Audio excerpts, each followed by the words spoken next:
Bonsoir à tous, merci de me recevoir chez vous. J'espère que vous avez passé un excellent week-end. Je viens vous donner les nouvelles du grand malade de d'Akanda, on peut l'appeler ainsi, Ali Bongo, le despote gabonais. Comme vous le savez, depuis 2 semaines, il est absent du Gabon. Il avait été évacué vers Londres. Après Londres, il y a eu Dubaï.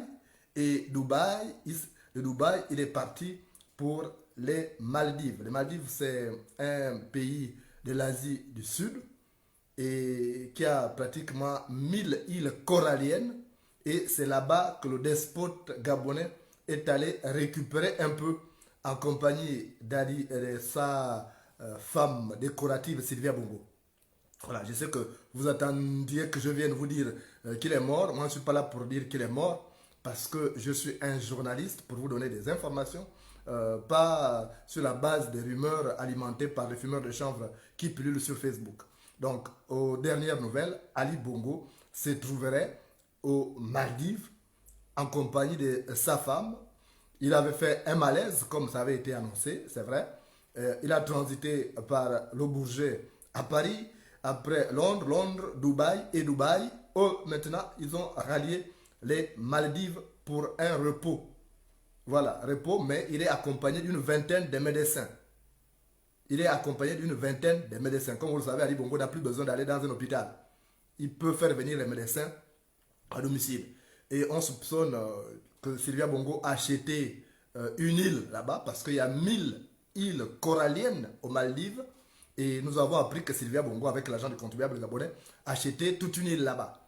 Et c'est là-bas qu'elle a amené Ali Bongo, mais pas toujours en forme. Il faut qu'on vous le dise clairement. Il n'est pas du tout en forme, mais elle l'a amené là-bas parce qu'elle avait déjà programmé passer son anniversaire aux Maldives. Donc, au moment où je vous parle, elle est là-bas avec ce qu'on peut désormais considérer comme son animal de compagnie, donc Ali Bongo. On sait qu'Ali Bongo ne dirige plus le Gabon. Tout se décide par Sylvia Bongo depuis l'extérieur quand elle n'est pas au Gabon. Et donc, il se trouve aux Maldives. Maldives, c'est un pays de l'Asie du Sud avec pratiquement 1000 îles coralliennes. Et Sylvia Bongo a donc acheté une île là-bas. Alors, vous pouvez vérifier. Moi, j'ai reçu l'information depuis 13 heures. J'ai procédé à des vérifications. Dieu merci, j'ai une collègue qui est sur place là-bas et qui m'a confirmé qu'Ali Bongo et la délégation gabonaise est bel et bien du côté des Maldives. Voilà, donc, contrairement à ce qui a été annoncé qu'il était mort, Ali Bongo n'est pas mort.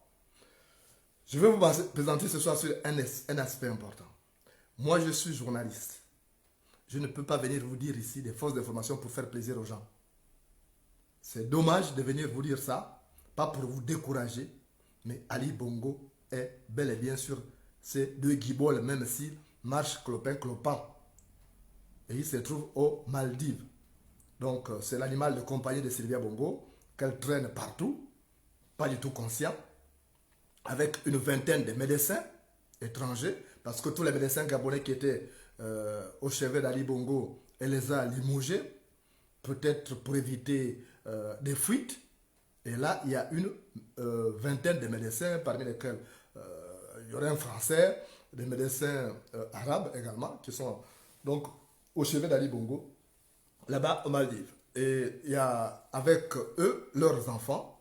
Ils avaient été rejoints par Noureddine Bongo, au plus fort donc, des années de santé d'Ali Bongo, et toute la famille s'est retrouvée là-bas. Donc vous imaginez, j'avais regardé les chambres d'hôtel, vous pouvez aller sur Internet. La plus petite chambre d'hôtel, j'ai vu qu'elle elle allait dans l'hôtel où ils sont pratiquement à 2600 euros. Donc vous imaginez avec une délégation pratiquement de 102 personnes, d'après mes sources d'information, parce qu'il y a eu des agents de la sécurité d'Ali Bongo qui sont partis. Il y avait ceux qui étaient avec lui pour le premier voyage, ils se sont relayés. Donc d'autres sont rentrés à Libreville et une autre délégation est partie retrouver Ali Bongo. Donc vous avez plus de 102 personnes qui se trouvent là-bas. Et 102 personnes, il faut payer donc les chambres d'hôtel, il faut payer le parking pour l'avion, parce qu'il y a l'avion présidentiel qui est avec eux là-bas. C'est avec ça qu'ils font donc le tour du monde pour découvrir un peu les friandises du monde. Donc, ils sont bel et bien là-bas. Moi, je tiens à vous dire une chose, que je suis là pour vous dire la vérité. J'ai vu des fumeurs de chanvre qui viennent vous dire que non, Moulenda est payé pour dire qu'Ali Bongo. Au contraire, ce sont les gens qui viennent dire qu'Ali Bongo est mort là, qui ont été payés pour ne pas dire la vérité, pour ne pas l'attaquer. Il faut que vous le sachiez ce soir. Il y a des gens qui ont été payés pour ne pas attaquer Ali Bongo. Moi, j'estime qu'Ali Bongo doit être attaqué. Et voyez-vous, il n'attaque même pas Sylvia Bongo. Il n'attaque même pas Sylvia Bongo. On sait qu'Ali Bongo ne dirige plus. Mais attaquer Sylvia Bongo qui dirige, mais il n'attaque pas. Parce que c'est dans le game. Donc il vient de vous dire qu'Ali Bongo est mort. Or, le débat n'est pas au niveau d'Ali Bongo est mort ou pas. C'est comment récupérer le pays. Mais les gens posent un débat dilatoire en disant qu'Ali Bongo n'est pas mort. Qu'Ali Bongo est mort, il n'est pas mort. Et Ali Bongo n'est rien dans le concert des nations. S'il meurt, on le saura. On ne peut plus cacher la mort d'un chef d'État pendant 2-3 ans. Ce n'est pas possible. Ali Bongo n'est rien. C'est vous qui donnez l'importance à ces tigres en papier. Mais il ne vaut rien pratiquement. Mais les gens, comme ils ont reçu de l'argent, vous avez vu que la toile est calme là. Les gens, leurs primes sont tombées là. La toile est calme. Il y a d'autres qui se taisent parce qu'il faut éviter de froisser les partenaires financiers. Et d'autres sont là pour dire qu'Ali Bongo est mort pour poser des débats dilatoires. Ceux-là, ils reçoivent aussi leur cachet, c'est leur rôle. Donc laissez-les. Je ne veux pas qu'on vous nourrisse des faux espoirs en vous disant qu'Ali Bongo est mort alors qu'il est en vie. Le problème n'est pas qu'Ali Bongo soit mort ou en vie. Le débat, c'est comment récupérer, comment imposer la vacance de pouvoir parce qu'Ali Bongo ne peut plus diriger le Gabon. Voilà le vrai débat qui mérite d'être posé aujourd'hui. Et cela nécessite une réflexion. Mais je tiens à préciser aussi que la politique n'est pas faite pour les bêtas. La politique n'est pas faite pour les bêtas. Qu'on laisse les gens qui ont la capacité de réfléchir, réfléchir. Donc, ça, c'est important de dire. Mais c'est idiot même de penser qu'Ali Bongo est mort et pendant 3 ans, le monde entier va nous cacher ça. C'est idiot de penser ça. Excusez-moi, je suis obligé de dire des choses clairement. C'est vraiment idiot, c'est stupide de penser qu'Ali Bongo qui ne vaut rien, il peut mourir et pendant 3 ans, on va nous cacher ça. C'est déjà idiot. Donc, il faut qu'à un moment donné, les Gabonais soient sérieux. On ne nous prend pas au sérieux comme ça. Quand vous avez des guignols qui viennent sur Facebook pour venir vous dire qu'Ali Bongo est mort, pour vous donner des faux espoirs. En fait, ce sont ceux-là les ennemis du Gabon. Moi, je serai là pour vous dire toujours que non, le cadavre d'Ali Bongo bouge encore, achevons-le. Voilà mon discours. Je suis journaliste. J'étais dans une grande école et mes collègues qui étaient avec moi, mes formateurs ne vont pas me pardonner une légèreté comme celle de venir vous dire qu'il est mort. Déjà, il y a un principe en droit. Pour qu'il est mort, il faut qu'il y ait un corps. Ok, il faut qu'on voit le corps. Il faut qu'il y ait un certificat de décès. Ça, c'est déjà sur le principe juridique. Et même pour déclarer quelqu'un mort, il faut attendre 10 ans de disparition. 10 ans de disparition. Ça, c'est en droit. Et c'est un principe universel. Que ce soit même dans le code de Napoléon qui a inspiré le code pénal gabonais, ou même aux États-Unis, quand on parle de mort, quelqu'un qui est peut-être disparu, c'est après 10 ans qu'on va déclarer qu'il est mort. Donc les gens, les fumeurs de chanvre qui viennent vous divertir parce qu'ils reçoivent quelques billets de banque qu'on leur envoie par personne interposée, il ne faut pas les suivre. Nous avons un combat important aujourd'hui, c'est d'achever ces cadavres qui bougent encore. C'est de faire en sorte que Sylvia Bongo, qui a de l'emprise sur le Gabon, qu'elle lâche le morceau. Ce n'est pas les débats stupides, stériles, qui reflètent le degré d'imbécilité de leurs auteurs, qui doit nous faire avancer. On n'a pas besoin de ça aujourd'hui. Les gens ne réfléchissent même pas. Les gens ne réfléchissent pas. On a imbécilisé le Gabonais. On a rendu le Gabonais stupide au point qu'il n'arrive même plus à réfléchir que dans le contexte de la mondialisation, dans ce contexte marqué par la montée de nouvelles technologies de l'information et de la communication, qu'on ne peut plus cacher quelque chose. L'information va très vite. Regardez, j'ai reçu l'information à 13 h. Quand on me dit qu'il est aux Maldives. Et quand je reçois cette information, mais j'ai eu la chance d'avoir eu, lors de mon passage à Paris en 2015, 2011 plutôt, parce que j'ai eu un autre stage en 2011 à Paris. Et j'avais une collègue journaliste originaire des Maldives. Et j'ai gardé de bons contacts avec elle. Je n'avais plus son numéro, mais je l'ai écrit sur Facebook. Elle m'a répondu autour de 16 heures. J'ai dit, essaie de vérifier l'hôtel le plus cher, parce que je connais les folies d'Ali Bongo, pour savoir où il se trouve. Et évidemment, il y a eu une délégation. Elle a appelé en tant que journaliste qu'elle voulait venir rencontrer la délégation gabonaise du président gabonais pour une interview. Donc, vous voyez, j'ai procédé à la vérification parce que je suis journaliste. Donc, vous pensez que parce que je veux venir faire plaisir aux gens, je viens de dire qu'Ali Bongo est mort. Mais s'il y a quelqu'un qui doit se réjouir si Ali Bongo meurt, c'est moi. Parce que je suis condamné à rester à l'extérieur aussi longtemps que ce régime sera là. Donc, s'il meurt, la première personne qui viendrait vous annoncer ça, c'est moi. En dehors du gouvernement. Même le gouvernement pourra tergiverser puisqu'on a vu ça avec Omar Bongo. Mais moi, je viendrai ouvrir mes bouteilles de champagne que j'ai au frais pour dire que mon ennemi juré est parti. J'ai fait mes bagages pour commencer à prendre le chemin de retour. Mais je ne viendrai pas vous dire ici qu'Ali Bongo est mort alors qu'il vit. Ça, c'est un game qu'ils ont. Il y a des gens qui sont payés pour dire ça, pour justifier leur silence, leur pacte de non-agression. C'est un pacte de non-agression qu'ils ont signé. Moi, ils ont voulu me faire signer ça. Moyennant 1500 € par mois. J'avais refusé. Je peux vous dire la vérité aujourd'hui. Parce qu'il ne faut plus attaquer Ali Bongo, il faut le laisser récupérer. Et ce qui est fait, c'est dans ce sens-là. Il doit récupérer pour se représenter en 2023 s'il est encore en vie. La stratégie, c'était ça. C'est un game qui a été signé avec les activistes alimentaires. Moulenda est activiste aux heures perdues. Je suis journaliste d'abord. J'ai une profession. Donc, je suis là pour vous dire des choses clairement. Donc, les chanvrés qui sont en train de mentir qu'Ali Bongo est mort, ils ne mentent même pas. En fait, c'est la distraction qu'ils vous font. Ils vous donnent des faux espoirs pour faire couler votre morale. Parce que quand on vient vous annoncer que votre bourreau est mort et vous le revoyez en vie, ça fait couler votre morale. Vous n'êtes pas fort. Donc, laissez ceux qui racontent des conneries. Ils ont une stratégie. Ils ont poussé Maître Méry au tombeau. C'est moi qu'ils aimeraient pousser après avec la complicité du régime. Mais ils n'auront pas. Ils n'auront pas ma peau. Ils vont apprendre à leur dépens que le chacal n'est pas une proie facile pour le chien. Le chacal n'est pas une proie facile pour le chien. Voilà, maintenant ceux qui sont des fumeurs de chanvre, qui écoutent ces fumeurs de chanvre, qui sont toujours en train de dire il est mort, alors vous vous ressemblez, allez sur leur page.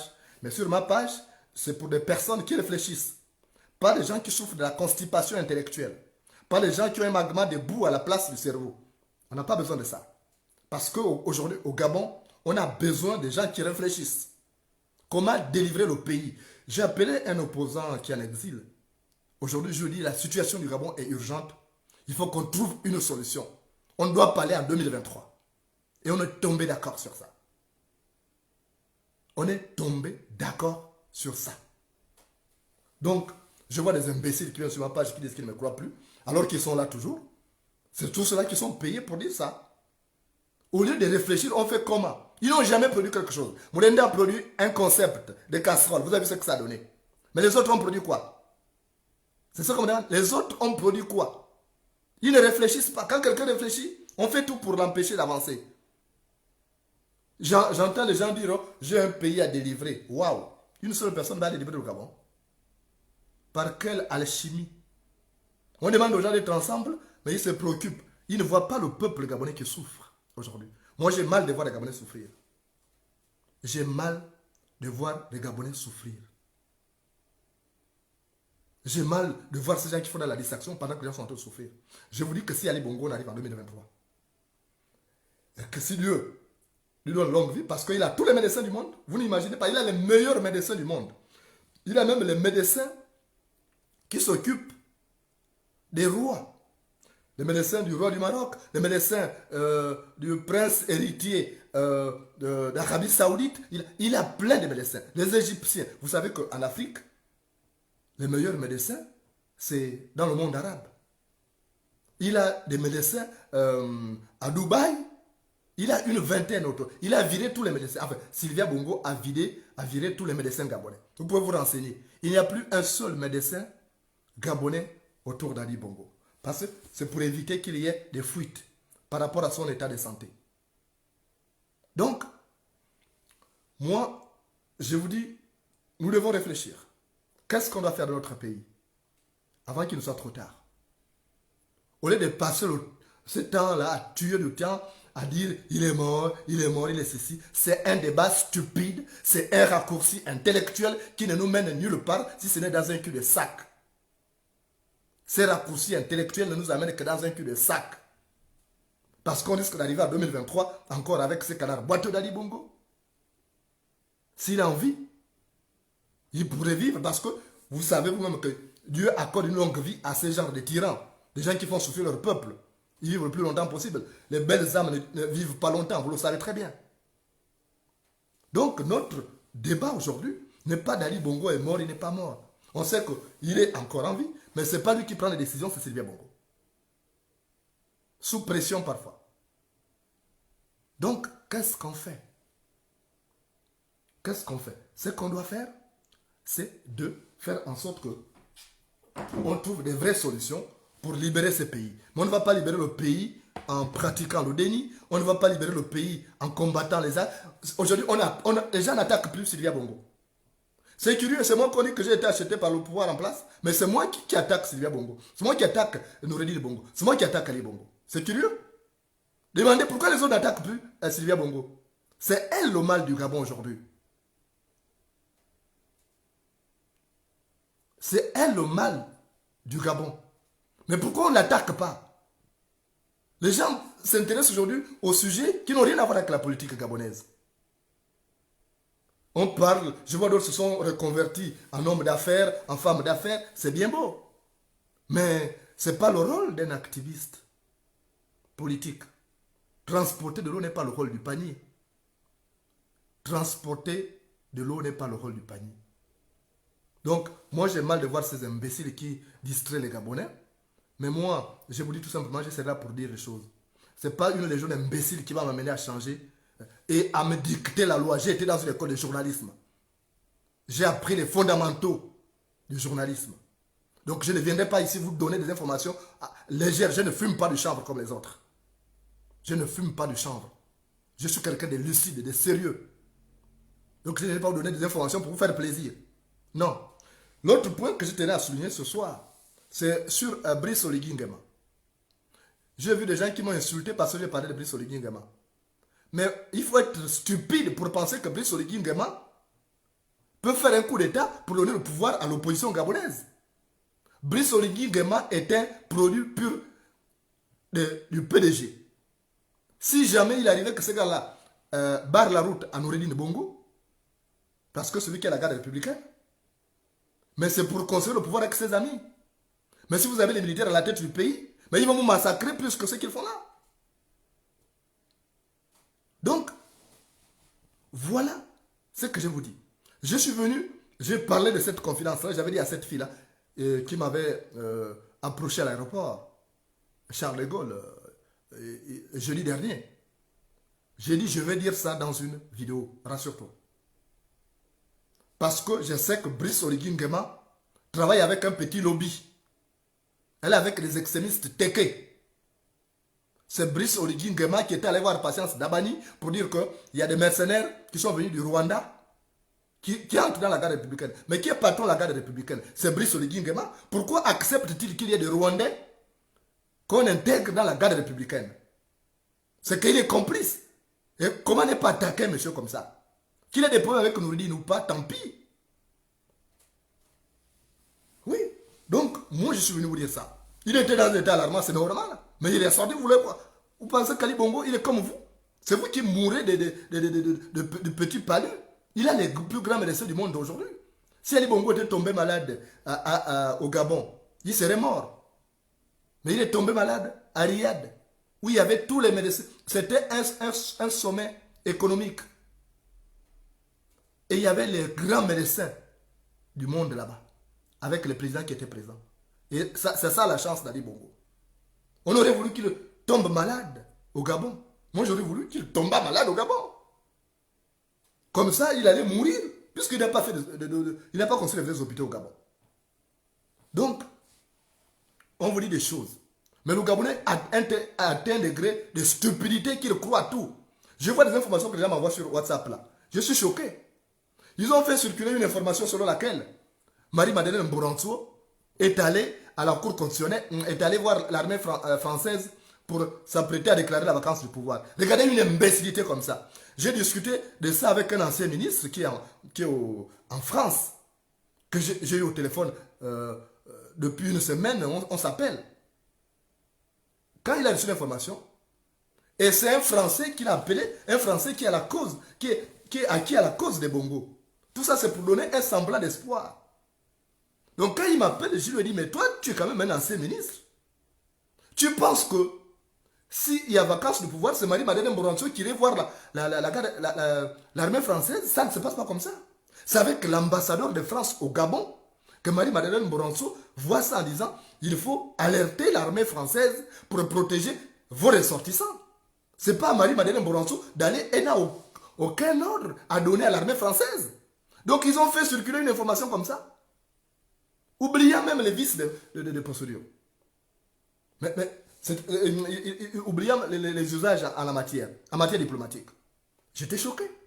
Et je l'ai dit à ces ministres. Et j'ai appelé quelqu'un qui est mieux placé, qui est à côté de Mboranso.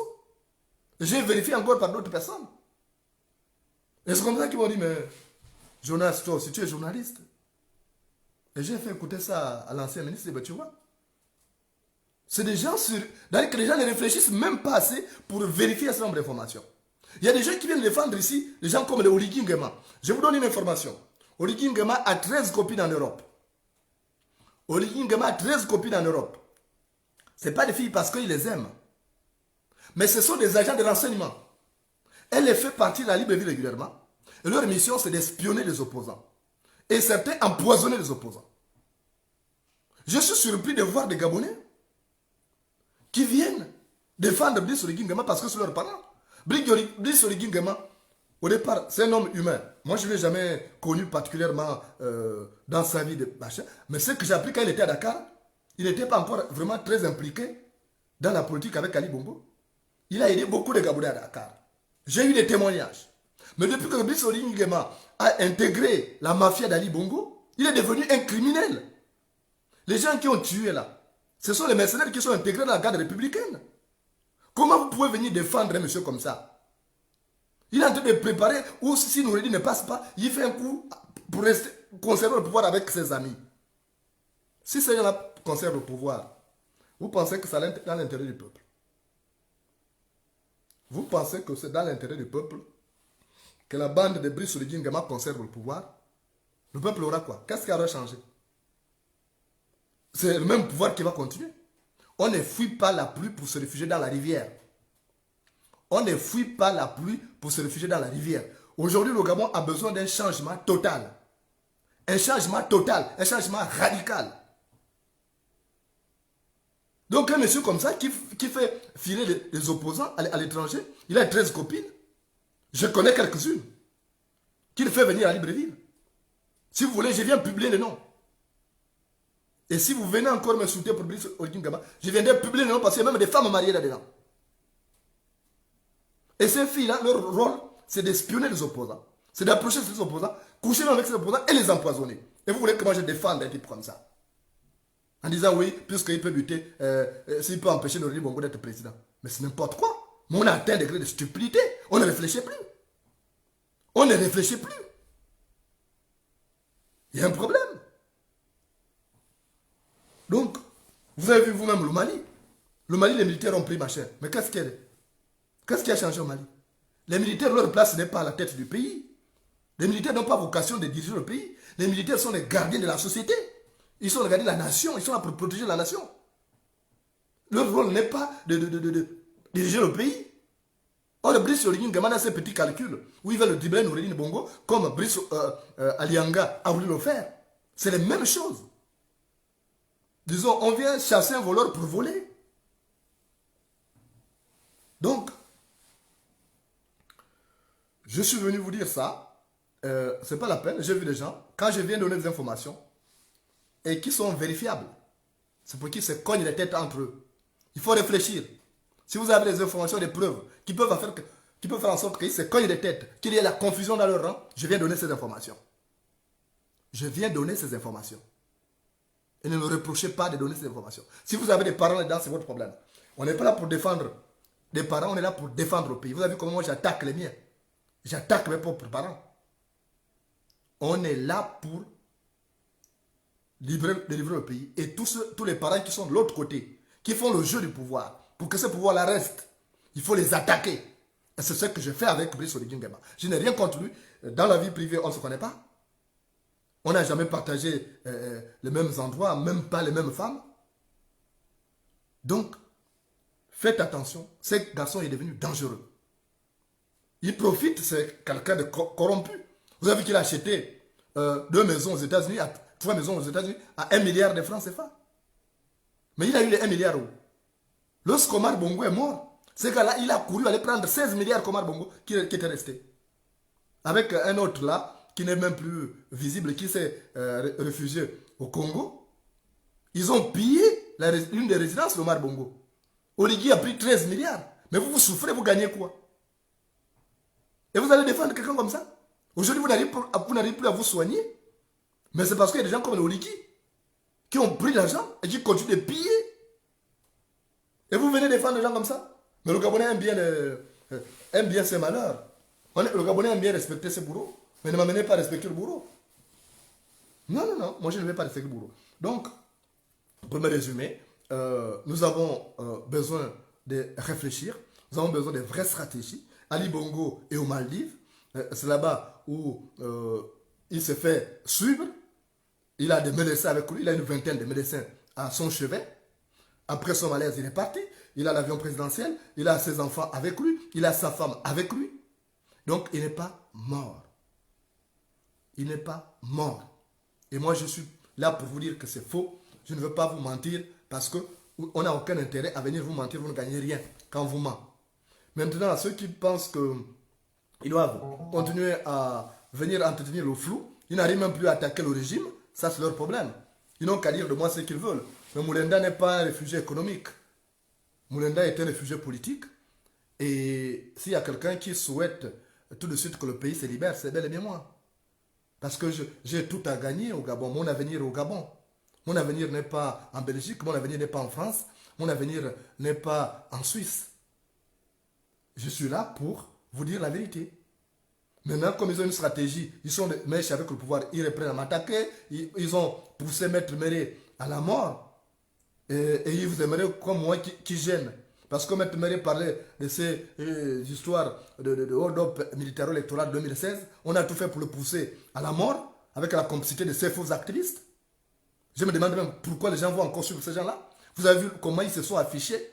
Ils ont poussé Maître Méré au tombeau. Vous avez vu comment sa sœur aînée a parlé aux obsèques de Maître Méré. Et je suis surpris de voir des Gabonais qui n'ont pas de cœur, qui voient ces sorciers qui ont poussé Maître Méré au tombeau. Et ils veulent me pousser aussi au tombeau. Et on va tous le suivre, applaudir. Les Gabonais ont un problème. Les Gabonais ont un problème. Mais ça ne viendra pas. Mais je vous dis, la mère de Maître Méré est partie de ces sorciers. Ils avaient commencé par moi. Mais moi, je n'ai pas cédé. Bon, Maître Méré, il a été touché. On n'a pas le même mental. Et il a baissé la garde. Mais moi, je ne vais pas le faire. Mais ça, les gens vont regretter après. Quand on fait tout ça là, parce qu'à force de faire du mal à autrui, on finit par se faire du mal à nous-mêmes. Ça, c'est une erreur d'appréciation. Les gens qui veulent libérer le pays là, évitez ces erreurs d'appréciation. Parce que vous êtes en train de détruire des gens, des innocents. On est en train de détruire les innocents qui sont nécessaires, qui sont utiles pour la libération du pays. Ce sont des erreurs d'appréciation. Après, on est bourré de remords quand on a une conscience. Quand on n'est pas un démon. On est bourré de remords. Quand on fait ça, les gens étaient contents de voir le corps de Maître Méré aller et malmené au Gabon qu'on a vu comme ça. Mais après, on est bourré de remords. Et on passe le reste de sa vie bourré de remords. C'est ça. Donc il faut éviter de jeter le bébé avec l'eau du bain. Il faut éviter de faire des erreurs d'appréciation. Vous allez éliminer les gens qui sont nécessaires. Et c'est l'autre stratégie de vouloir éliminer les gens qui sont nécessaires. Et ces gens que vous éliminez là, vous n'allez pas les remplacer demain. Ce n'est pas évident. Ce n'est pas évident. Il faut éviter de faire des erreurs d'appréciation. Je vais d'ailleurs vous raconter une histoire que m'avait raconté mon grand-père sous le clair de lune.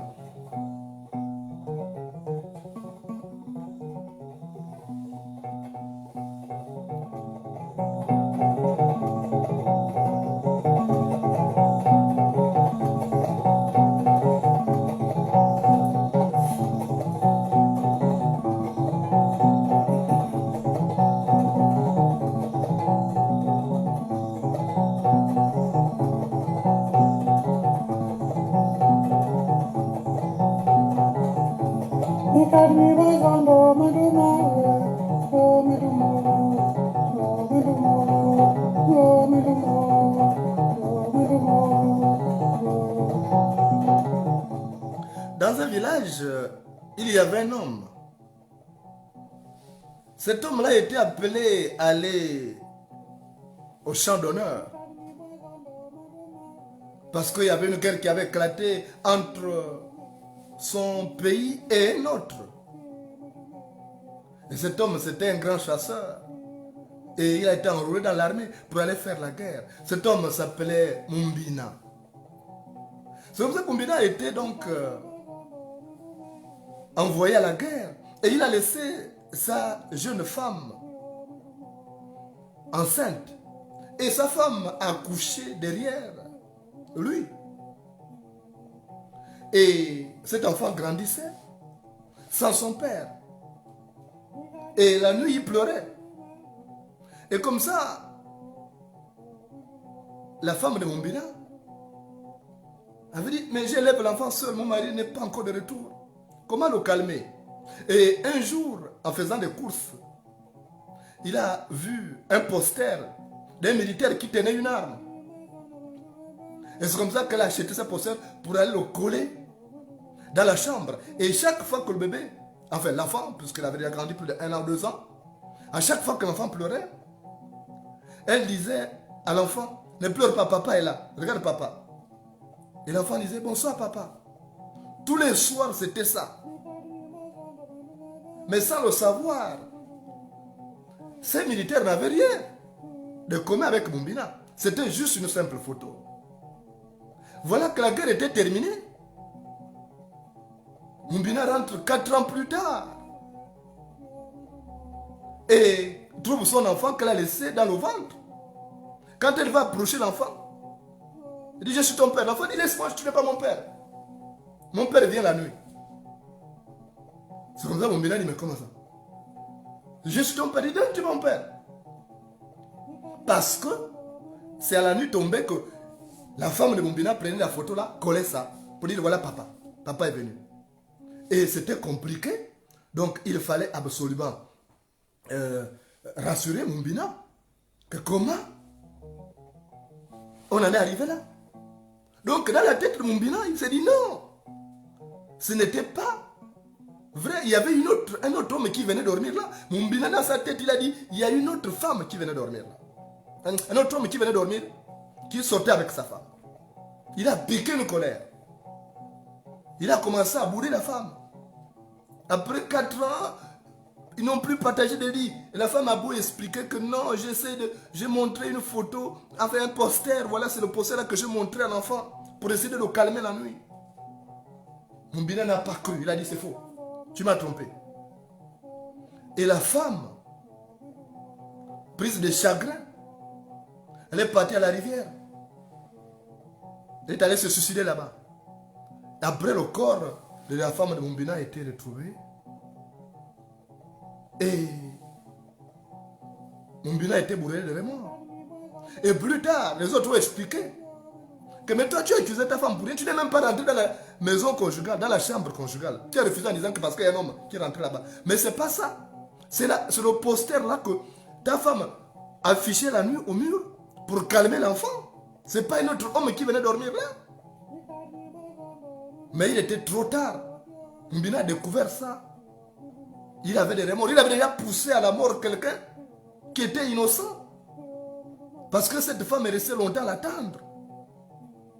Mais Mumbina, quand l'enfant l'a rejeté en disant que non, tu n'es pas mon père. Je connais mon père, toi tu n'es pas mon père. Ils ont dit que c'était un autre homme qui venait dormir là. Et après, il a amené l'enfant là où la femme s'était suicidée.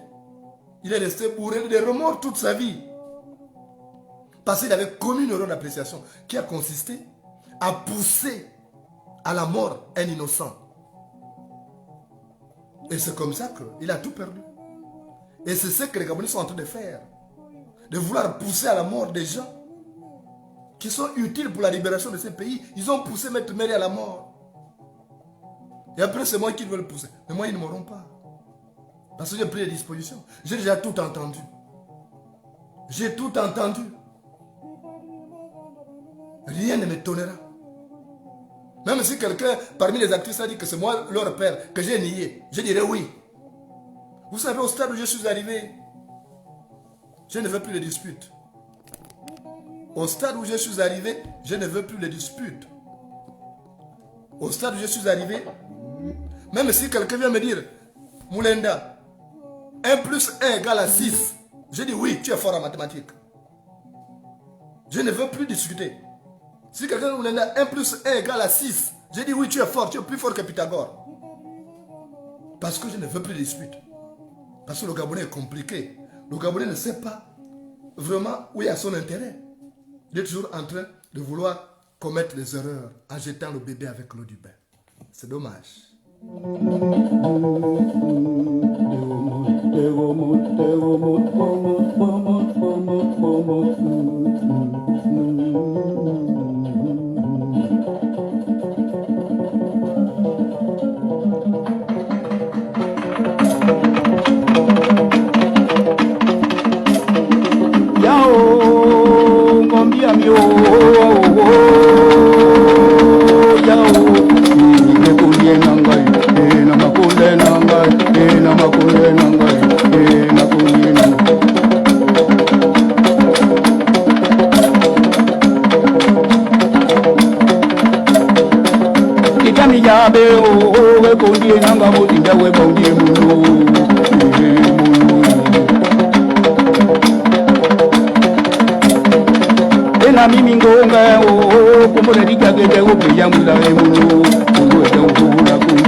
Wetabo na mina mukajidi kuka ebolo.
Kundi nanga o,